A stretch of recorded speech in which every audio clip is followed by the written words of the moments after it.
الذين آمنوا وتطمئن قلوبهم بذكر الله ألا بذكر الله تطمئن القلوب.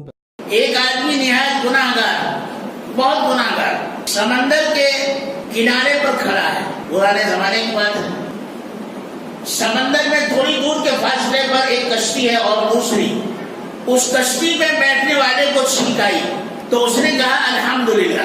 ایک بات یاد رکھیے، حضور اکرم صلی اللہ علیہ وسلم نے ارشاد فرمایا جب چھینک آئے تو الحمدللہ رب العالمین علی کل حال اگر پڑھتے ہیں تو کبھی اس کو گردوں کا درد نہیں ہوتا.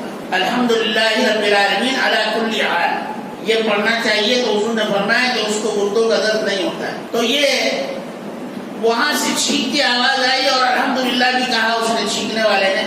تو اب اس نے سوچا کہ میں اس کو جواب کیسے دوں، اتنی دور تو میری آواز جاتی نہیں. تو انہوں نے یہاں سے 2 آنے میں کشتی کرایہ پر لی اور اس کشتی والے کے پاس پہنچ کر کہا یرحمک اللہ. اب ہمیں اور آپ کو تو عجیب لگے گا، دماغ خراب ہے، ارے یہ سے کہہ دیتا ہے یرحمک اللہ. 2 آنے خرچ کیے. اس زمانے میں 2 آنے بڑی چیز ہوتی تھی.